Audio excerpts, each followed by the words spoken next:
Galicia amplía a prohibición de plantar eucalipto ata 2030. A medida que a Xunta aprobará mañá contempla dúas excepcións a esta prohibición para aumentar a produtividade e loitar contra o abandono. O Goberno galego dará tamén mañá visto e prace a axudas para o acceso á vivenda de segunda man. Alfonso Rueda anunciou que a medida contempla unha rebaixa fiscal para familias monoparentais, deducción da que xa se benefician as familias numerosas, os menores de 36 anos e as vítimas da violencia de xénero. O que parecía unha broma acabou por ser un atraco a unha librería de Noalla en Sanxenxo. De nada lle serviu o atracador, iso que ven, a pistola e o disfrace, co que non contaba era ca valentía dos propietarios. Boas noites. En Galicia amplía a moratoria de plantar eucalipto ata 2030, pero flexibiliza esta prohibición con dúas excepcións. O obxectivo é que os propietarios poidan producir máis, pero en menos superficie, e ao mesmo tempo evitar o abandono das terras. A nova medida comezará a aplicarse o próximo 1 de xaneiro. As novas plantacións de eucalipto seguirán prohibidas en Galicia ata o ano 2030, pero a ampliación da moratoria anunciada pola Xunta introduce como novidade dúas excepcións. A primeira, que se poderán cortar eucaliptos dunha parcela sempre que nela se planten coníferas e frondosas, e o 75% da superficie que ocupaba o eucalipto poderase levar a outra finca distinta e de diferente propietario. Os propietarios poidan producir máis e mellor, pero en menos superficie. Dito noutras palabras, conseguir o máximo aproveitamento forestal do recurso ao mesmo tempo que seguimos protexendo e diversificando o territorio e se loita contra o abandono. A segunda excepción afecta só as parcelas de pino radiata afectadas pola banda marrón, nas que se poderá replantar a metade da parcela con eucalipto. Desde o sector defenden o potencial desta especie e recoñecen as súas restriccións. Non debe de, en ningún momento, ocupar superficies agrarias. O eucalipto non poden autorizarse plantacións que amplíen a súa presencia na rede Natura. En Galicia curtanse anualmente 11 millóns de metros cúbicos de madeira, a dicir, máis da metade do total de España. Os montes galegos son a 9ª rexión produtora da Unión Europea, un sector que supón o 1,6% do PIB galego. A masa forestal crece, as cortas crecen, é dicir, hai renovación de masas forestales. O sector forestal galego dá emprego directo a 25.000 persoas cunha facturación que se achega aos 3.000 millóns de euros anuais. O Goberno pecha a porta ao rescate da AP9. O ministro de Transportes, Óscar Puente, cree que levantar a peaxe tería consecuencias económicas disparatadas e asegura que bonificar o 100% da autoestrada, que sexa gratis para os usuarios, tería un custo aínda maior que o do rescate. ¿Por qué rescatar la AP66 y no la AP9? Yo no soy el del dinero, soy el de los transportes y, en fin, si alguien nos dice de dónde sacamos, no sé, los 20-30 mil millones que costaría rescatar las autopistas españolas, pues nada, fenomenal. Bonificar al 100% a los usuarios no es posible. Equivaldría a lo mismo. Incluso puede que llegara a ser más que el propio rescate, ¿no? Aquí en Galicia o abaratamento da AP9 é unha prioridade. O presidente da Xunta, Alfonso Rueda, cree que é incomprensible manter a peaxe da autoestrada mentre se elimina noutros puntos de España. Estamos cansados de que nos tomen el pelo con el tema de la autopista. Si esta reivindicación fuera en alguna comunidad autónoma que ustedes tienen en la cabeza, sería de otra manera sin ninguna duda. Pero el clamor que hay para que se libere el peaje de las autopistas más caras de España, que están en el noroeste periférico, tiene que resolverse solo de una manera, que es levantando estos peajes. A previsión de crecemento do número de viaxeiros nos aeroportos de España contrasta ca de Galicia, onde para este inverno estímase unha perda dun 17% dos asentos. A marcha de Ryanair pon no centro do debate a decisión de AENA de subir as taxas. O Goberno di que non contempla unha rebaixa. Os empresarios galegos alertan de que a falta de conexións afecta á competitividade. E o conselleiro de Presidencia, Diego Calvo, reclama revisar as tarifas en función de cada aeroporto e destaca que grazas ás campañas da Xunta unha nova aeroliña operará entre Santiago e Nova York. Non pode tratar exactamente igual un aeroporto como Barajas ou Prat con outros aeroportos como pode ser Santiago, Coruña ou Vigo, non? Por lo tanto, que exerza as súas competencias. Seguimos a falar de transporte, neste caso de mercadorías, na provincia de Ourense. A Xunta ratificou hoxe o seu compromiso co proxecto da estación ferroviaria que daría servizo ao polígono de San Cibrao das Viñas ca ampliación da superficie da cidade do transporte. Unha vía demanda da Asociación de Empresarios de Ourense para garantir a competitividade económica dunha das provincias con máis solo industrial en tramitación. Esta mañá, igual que Ábalos fixo onte, compareceu Koldo García no Tribunal Supremo e tamén igual que o que fora seu xefe, negouse a declarar. O xuíz decidiu mantelo en liberdade, pero con medidas cautelares. Entrou no Supremo mochila en man polo que puidera pasar, pero ao final non lle fixo falta, porque o xuíz decidiu mantelo en liberdade tras negarse a declarar. Non respondeu ás preguntas sobre o último informe da UCO, que sinala que Koldo García custodiaba e xestionaba cartos en efectivo de orixe opaca de quen era o seu xefe, José Luís Ábalos. O exministro tamén segue en liberdade sen fianza, porque así o decidiu o xuíz nun auto en que invita a reflexionar polo estupor que causa que Ábalos siga sendo deputado. O Goberno cree que o magistrado se extralimitou. Hay una separación de poderes y eso obliga a todos los poderes. Nos corredores do Congreso, os socialistas sumáronse ás críticas. Yo creo que cada poder tiene que intervenir en su ámbito. Hay jueces que no respetan. Pola contra, o PP dalle razón ao xuíz, cree que Ábalos debería deixar a acta de deputado. La inmensa mayoría de los españoles comparte el estupor. Onde o PP move ficha na outra Cámara, no Senado. Pedro Sánchez comparecerá o xoves da semana que ven na comisión do caso Koldo. No puede callar. España entendería que su silencio es una confesión. O PP non vai desvelar o nome do senador que interrogará o presidente ata o mesmo día da comparecencia. Os sindicatos médicos chaman a 4 días de folga en decembro en protesta polo Estatuto Marco no que traballa o Goberno. Ademais, o 15 de novembro convocan unha nova marcha en Madrid que comezará no Congreso dos Deputados e finalizará fronte ao Ministerio de Sanidade.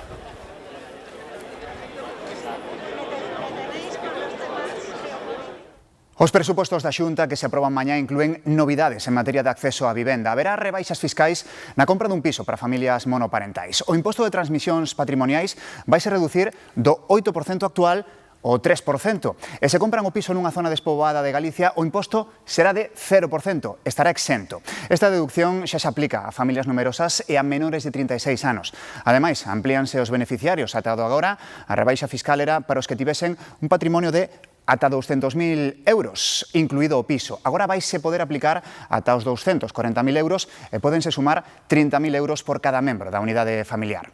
Outra das medidas que se van a aprobar é que a Xunta de Galicia comprará baixos comerciais para rehabilitalos e convertelos en vivenda dedicada ao alugueiro social.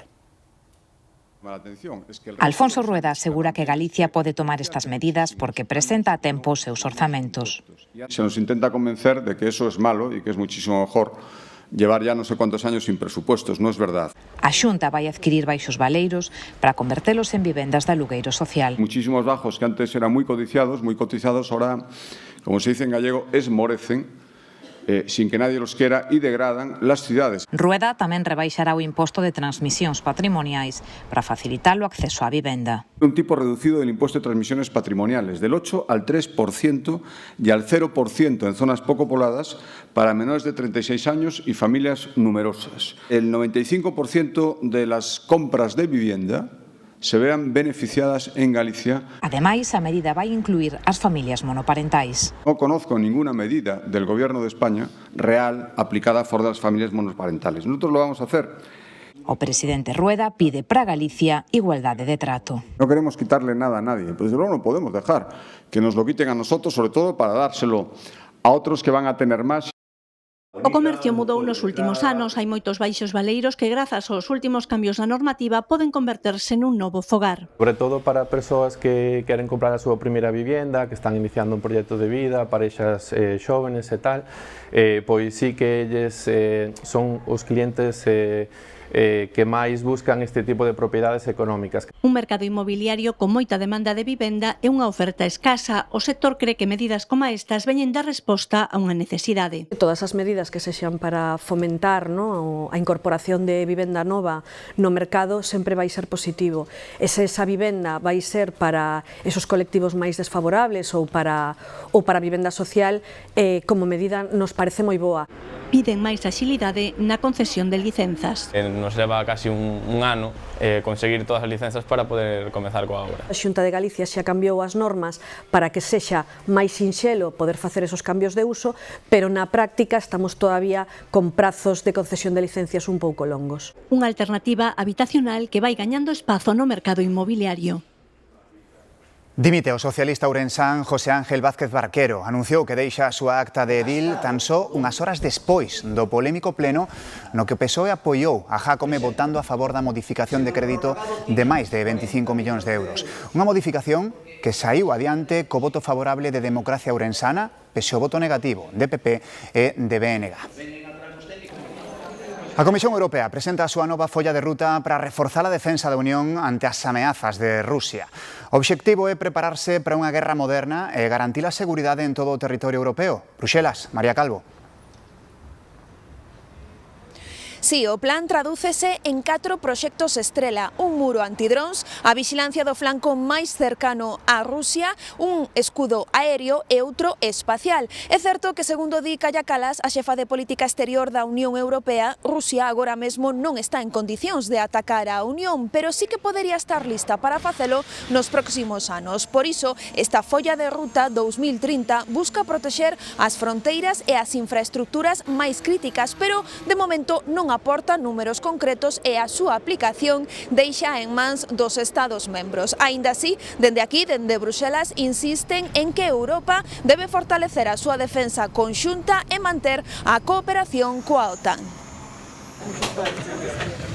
Donald Trump anuncia unha reunión con Vladimir Putin en Budapest para negociar o fin da guerra en Ucraína. O anuncio fixo precisamente na véspera da súa reunión co presidente ucraíno e tras unha longa conversa telefónica co líder ruso. O presidente dos Estados Unidos non concretou a data dese futuro encontro. O atraso na entrega dos cadáveres dos reféns israelís pon en mans... o atraso... vamos a ver se o contamos... Ben, o atraso na entrega dos reféns israelíes en mans de Hamas pon en perigo o alto fogo en Gaza. Ata o momento, a milicia palestina só devolveu 9 dos 28 corpos que tiña no seu poder. Di que os restos están sepultados baixo os cascallos e que non ten medios para acceder a eles. Aínda que os Estados Unidos aseguran que non é un incumprimento do alto fogo, Israel utiliza como excusa para bloquear a entrada de axuda humanitaria. Só está entrando na franxa a metade dos 600 camións diarios pactados. A Organización para a Alimentación e a Agricultura celebra este 2025 seus 80 anos de existencia. A raíña Leticia asistiu en Roma á Asamblea Anual, unha reunión na que tamén participou o Papa León XIV. Imos ata Roma, Javier Romero. Si a raíña denunciou o uso da fame como arma de guerra e pediu á comunidade internacional que deixe de mirar a outro lado. Tamén dixo que principios que parecían ata o de agora inalterables están a cambiar. Hai menos cooperación internacional e poboación civil que está en lugares en conflicto non pode acceder á alimentación básica. Tamén estaba o Papa León XIV quen pronunciou o seu discurso social máis duro ata o de agora, porque dixo que a economía actual non ten alma porque permite que máis de 600 millóns de persoas pasen a fame. 673 millóns de persoas pasan fame no mundo, máis do 8% do planeta. É a cifra sobre a que se está reflexionando en Roma neste 16 de outubro, Día Mundial da Alimentación, e a data que a FAO elixe cada ano para a súa Asamblea Anual. A Organización para a Alimentación e a Agricultura celebrou os seus 80 anos cun convidado de excepción. León XIV puxo voz ás multitudes que non teñen acceso a auga ou alimentos en Sudán do Sur, Gaza, Haití ou Afganistán, vítimas da pobreza, e tamén lembrou o Papa da guerra. Los escenarios de los conflictos actuales han hecho resurgir el uso de los alimentos como arma de guerra. Con dolor somos testigos del uso continuo de esa estrategia cruel. A outra protagonista do cumio foi a raíña Leticia, embaixadora especial da FAO para a nutrición. Citou o uso da fame como arma de guerra, pero tamén o cambio climático ou o desperdicio alimentario como razóns para a desesperanza. E lanzou unha mensaxe que soou a desafío. Si hai alguén en la sala ou en algún lugar que tenga unha idea mejor, que la cooperación multilateral para conseguir que las personas tengan una alimentación adecuada, que venga aquí, por favor, y que nos lo diga. Lembrou a raíña que a alimentación é o piar da dignidade humana e que esta non é negociable. O palangreiro noruego, propiedade de Armadores de Ribeira, ardeu esta mañá en augas de Angola. Toda a tripulación, entre a que figuran 4 mariñeiros galegos, foi rescatada san e salva por un caiuco que traballaba na zona. O noruego foi un dos poucos grandes buques de Ribeira que se dedicaron durante a última década á captura de peixe espada. No mes de agosto reconvertiuse para dedicalo á captura de polvo nas costas africanas, con porto base en Luanda e bandeira de Angola. A espera de ser chamada a declarar, Remedios Sánchez, acusada do asasinato da anciá de Coruña, atópase no módulo de enfermería de Teixeiro, onde lle aplicaron o protocolo antisuicidios. Patricia. Sí, coa investigación policial aínda aberta e á espera de que a chamen para declarar diante da xuíza que leva o caso e que decretou o segredo da causa, Remedios Sánchez está ingresada no módulo de enfermería desta prisión de Teixeiro. Aplicaronlle ese protocolo antisuicidios, algo que adoitan facer para poder ter máis controlado o recluso se mostra este tipo de tendenzas ou tamén en casos de moita repercusión mediática. Agora mesmo Remedios Sánchez está a ser investigada polo asasinato de unha anciá de 91 anos o pasado 3 de outubro na Coruña. Esa fin de semana estaba de permiso penitenciario porque cumple unha condena de 144 anos de prisión aquí nesta cárcere por 3 asesinatos no 2006 en Cataluña de 3 mulleres maiores e 5 tentativas, en todos os casos mulleres maiores e moi vulnerables, tamén como este caso da Coruña. Ata este momento, ata ese permiso penitenciario, vivía plenamente adaptada a vida carcelaria aquí en Teixeiro, traballaba na lavandería e non constan expedientes disciplinarios. Grazas, Patricia. Un home de 47 anos foi detido como presunto autor do homicidio dunha muller na localidade guipuscoana de Zaraut. A vítima, de 53 anos, apareceu morta onte no seu domicilio con sinais de esganamento. Polo momento, non está claro se se trata dun caso de violencia machista. Segundo a Archancha, non había relación afectiva entre o sospeitoso e a vítima. Ambos eran drogodependentes. Atraco frustrado nunha librería de Noalla, en Sanxenxo. Unha suposta muller entrou no comercio cunha vestimenta tan estrafalaria que o propietario pensou que era unha broma. Van ver que nada máis lonxe da realidade. Perruca das malas, máscara, lentes de sol, suadeira e unha saia que lle chegaba ata os pés. O meu marido pensaba que era unha broma, porque el cando veu entrar pola porta dixo, ok, ben. Claro, como que parecía un disfrazado, como un choqueiro. Parecía unha broma de tan mal gusto como o propio estilismo, pero de broma tivo pouco. Entrou coas mans no bolsillo, e cando chegou, entrou pola porta, cando chegou aquí, sacou como un arma. Entón dixo o meu marido, dame todos os cartos que teñas. E claro, o meu marido, pero ti, que dices? Pero ti que dices e tal, non? Como que... Unha pistola que ainda non está claro se tamén formaba parte do disfrace. A Garda Civil está a analizar as imaxes das cámaras de seguridade, pero ten pinta dun asalto algo improvisado. Ás 10 da mañá non... Tes o cambio e nada máis. Na última hora da noite ou así, ainda pode ser, pero a esta hora... Co que non contaba o atracador vestido de muller foi coa oposición dos propietarios. Meteuse por aí, claro, o meu marido o primeiro que fixo foi agarrar a man onde traía a arma, entonces eu botou a man, entonces os dous forcexearon e o peso dele caíron contra aí, por eso se lastimou, lastimouse aí na espalda. A ver, ao mellor agora se o pensas fríamente dices ti non o faría. Ben ou mal, alo menos conseguiron frealo e tamén os datos suficientes para seguirlle o rastro. Un coche, bueno, antigo, un Seat Toledo destes antigos, azul oscuro. Arrancou, pero dounos tempo a collerlle a matrícula. O libreiro de Noalla xa recibiu alta, pero segue o corpo amazado e o atracador mal disfrazado segue en paradoiro descoñecido. Non está identificado, pero segundo parece, o coche anda pola zona. Un aparatoso accidente obrigou a cortar esta tarde o carril esquerdo en ambos sentidos da AP9 á altura de Frieiro, no concello de Portas. Un camión que transportaba viruta de madeira sufriu o reventón dunha roda. O condutor perdeu o control e colidiu contra o valado de protección. O camión quedou emborcado perdendo parte da carga. O accidente non causou feridos, pero sí máis de 2 kilómetros de retencións en cada sentido. Pouco máis tarde, 3 persoas máis quedaron feridas nun choque por alcance no mesmo punto. Todos temos un caixón na casa repleto de aparellos electrónicos que xa non usamos. É posible reciclar este refugallo tecnolóxico para darlle unha segunda vida e ao mesmo tempo recuperar os datos que temos neses dispositivos. Hoxe visitamos un centro que se encarga desa doble tarefa. O ordenador que usabas no teu traballo pode estar aquí, ou o teléfono ou a tablet. Esta foi a primeira empresa de España autorizada para reutilizar residuos electrónicos. Só hai dúas en Galicia. Este, aparentemente, que lo vemos con todos sus componentes y cumple los criterios de obsolescencia programados, este posiblemente es un equipo que sea potencialmente reutilizable. Pero antes hai que borrar a información. Varias empresas, algunha moi grande, envíen aquí aparellos para que sexan borrados. Oh, mira, los primeros pasos de mi hijo, le saco una foto, ¿con cuál? Con el móvil de empresa o el tal, por esos primeros pasos, si no tengo tiempo, a ver cuál es el móvil. Entonces, ahí que tienes correos electrónicos, tienes tus programas a lo mejor de guardar las nóminas porque te ven los correos, fotos, contactos. Os aparellos máis aproveitables son os ordenadores, entre o 40 e o 60%. Están creciendo cada vez más la reutilización de otros dispositivos como pueden ser móviles o tablets.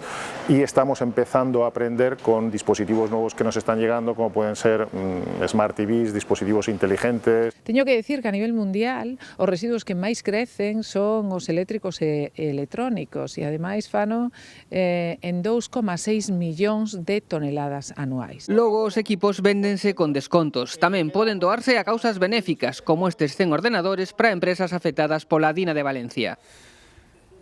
Estamos agora na Coruña, onde as terrazas acristaladas de María Pita teñen os días contados. O Concello ultima unha nova normativa municipal que cambiará o aspecto da praza. Alejandro.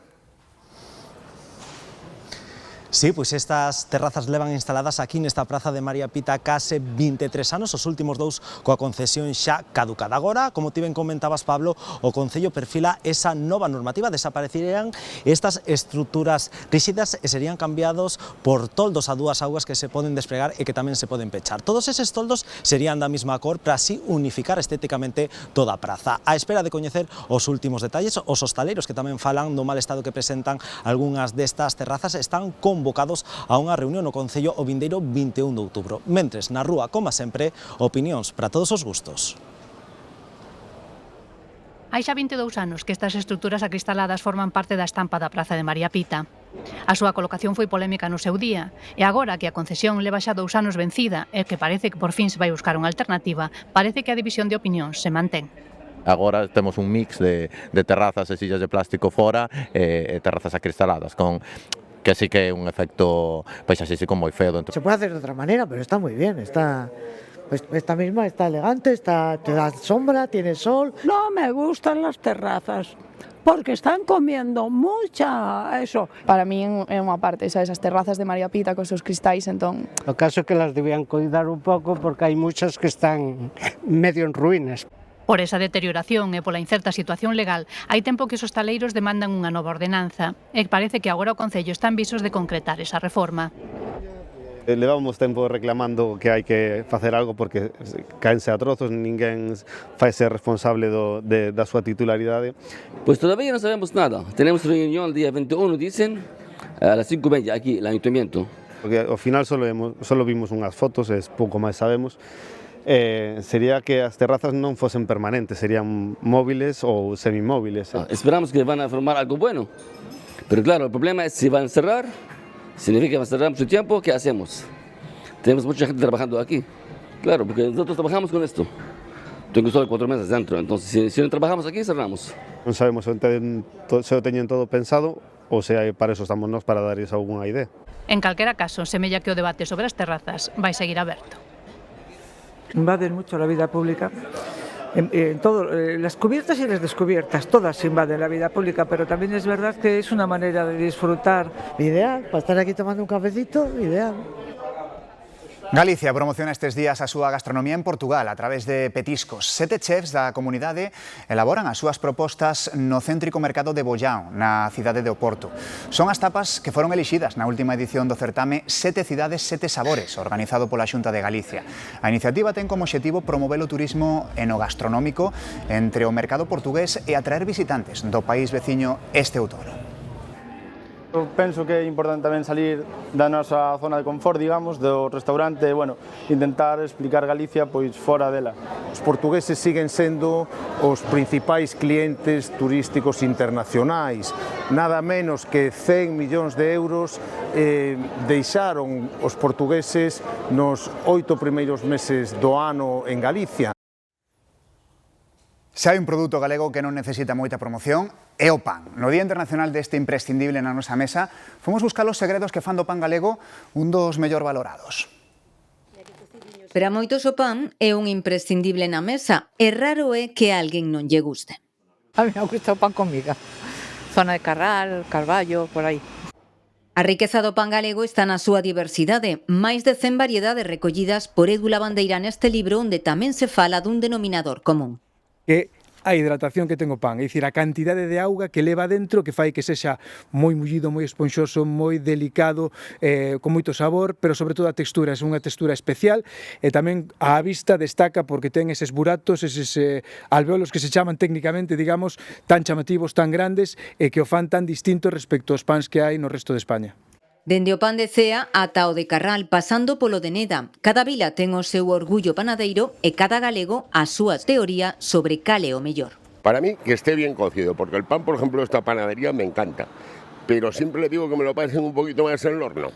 Tiene que tener sabor, hecho con masa madre. Sabor y consistencia. Una consistencia dura, pero que no sea, que no te rompa los dientes, vamos, y que tenga una miga que sea muy tierna, muy... O importante é o proceso, as fariñas que se utilizan, que se respete, en fin, é un cúmulo de circunstancias. Galicia é unha das comunidades que máis pan consome en España, con alrededor de 80 gramos por persoa e día. Viaxamos a 1969, a unha vila do estado de Nova York chamada Cardiff. O empresario George Hall ten en mente unha das maiores fraudes de todos os tempos. Encarga esculpir un suposto fósil humano de 3 metros de altura, este que ven. Enterrao nunha finca, espera un ano e tal día como a hoxe manda facer un pozo no lugar exacto onde deixaran o corpo do xigante, ca idea de que pareza un achado arqueolóxico casual.